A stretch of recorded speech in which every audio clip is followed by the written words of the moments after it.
इस वक्त बड़ी खबर मैं आपको बता दूं, सीरिया जहां कल आईएसआईएस ने हमला किया था, इस हमले में मारे गए लोगों का आंकड़ा 68 पर पहुंच चुका है। सीरिया के अल सुकना में आईएसआईएस ने कल किया था साल का सबसे घातक हमला। मरने वालों में 61 आम नागरिक बताए जा रहे हैं, 7 सीरियाई सैनिक शामिल हैं। सीरिया का नॉर्थ वेस्ट इलाका जहां यह हमला हुआ था, एलेप्पो के पास ही है हमले वाली वो जगह। जरा जानते हैं अभिषेक उपाध्याय से कि इस हमले के बाद अब किस तरीके की दहशत का माहौल है, और वो भी तब जबकि भूकंप से अभी सीरिया उबर भी नहीं पाया है। फ्रीडम ऐप से सीखकर क्या आप रेशम के धागे के गहने बनाते हैं? तो आप अपने रेशम के धागे के गहनों को 1 करोड़ फ्रीडम ऐप के जो ग्राहक हैं उन्हें बिना किसी खर्चे के आप उसे बेच सकते हैं।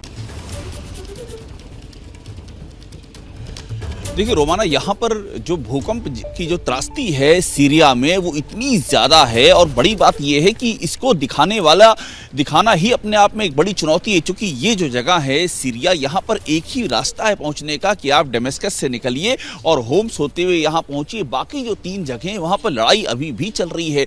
एक और ISIS है, एक और अलकायदा, एक और कुर्द विद्रोही जैसा कि मैं आपको बता रहा था, और एक और टर्की, और ये लड़ाई लगातार जारी है। और आप देखिए इसके बीच में यहाँ स्थितियाँ क्या, जैसे मैं आपको दिखा रहा था, यहाँ पर आपको जगह जगह सीरिया के झंडे दिखाई पड़ रहे हैं। और ये देखिए बशर अल असद जो यहाँ के राष्ट्रपति हैं उनकी तस्वीर है। पूरे सीरिया में आपको एक ही तस्वीर दिखाई पड़ेगी, और ये सीरिया का जो नेशनलिज्म है ये उसकी गवाही देती है, यहाँ के राष्ट्रपति की तस्वीर। और इसी बीच में ये अटैक हो रहे हैं, और ये जो ISIS का अटैक हुआ है अल सुखना नाम की जगह पर हुआ है, 68 लोगों की मौत हो गई, आत्मघाती हमला हुआ है। और इसकी वजह यह है कि इसी से सटा हुआ इदलिब है जहां पर हम हैं रोमाना, इससे एग्जैक्टली यहाँ से सिर्फ 40 से 50 किलोमीटर की दूरी हम चलेंगे, इदलिब आ जाएगा। इदलिब में ही आपको याद होगा कि वहीं पर अमेरिका ने ऑपरेशन किया था ISIS के खलीफा के खिलाफ, और वहाँ पर अभी जो ताकतें हैं हयात तहरीर अल शाम, उसको ISIS और अलकायदा, इस तरह के संगठन वहाँ अभी भी एक्टिव हैं। और वहाँ से जो निकले हैं आतंकी, वो इस इलाके में अलग अलग जगहों पर काबिज हैं। तो इस तरह से यहाँ पर लगातार अटैक किए जा रहे हैं। लेकिन भूकंप के समय में जो अटैक हो रहे हैं और जिस तरह से लोगों की मौतें हो रही हैं, उसने काफ़ी स्थिति को संवेदनशील बना दिया है।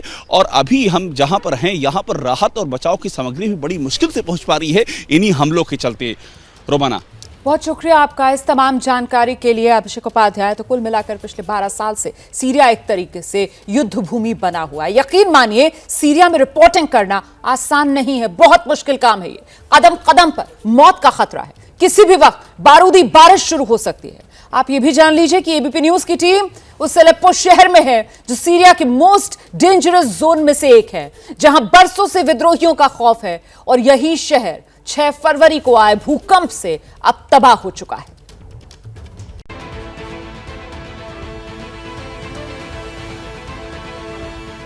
ईंट ईंट बिखरा हुआ यह दृश्य उस शहर का है जो प्रकृति की त्रासदी से साक्षात्कार कर रहा है, जो भूकंप की चोट से कराह रहा है, जिस शहर के 3 तरफ विद्रोहियों की हुकूमत है और अंदर बेहिसाब खौफ है, तबाही है, डर है, सिसकती जिंदगियां हैं। जिस शहर के जर्रे जर्रे में दहशत है, अनहोनी की बेहिसाब आशंका है, वहां पर खड़ा है ABP न्यूज का वो रिपोर्टर जो आपके लिए लगातार डेंजर जोन से खबर लाता रहा है। इस शहर को किस तरह से भूकंप ने ध्वस्त किया है, आप जब इसकी इमारतों में आते हैं तो आपको पता चलता है। मैं जिस इमारत के भीतर से बाहर निकल रहा हूं, 8 लोग यहाँ से निकल नहीं सके।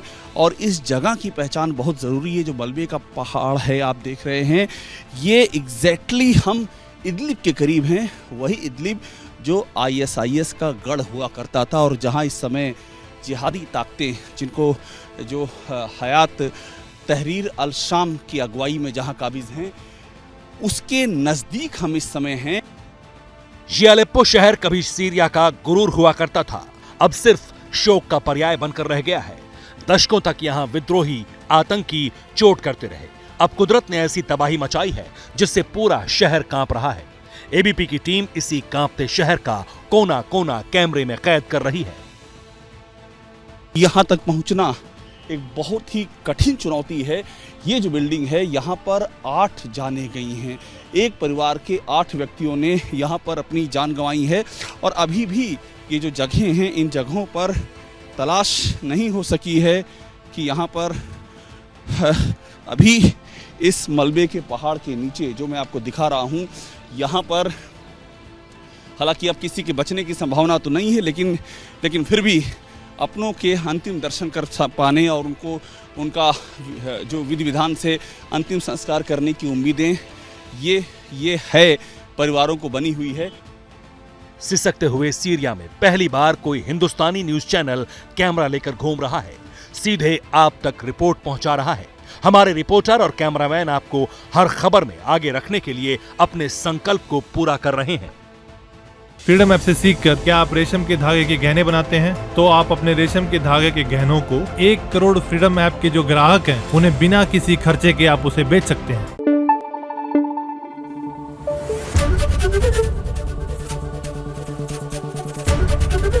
एबीपी न्यूज आपको रखे आगे।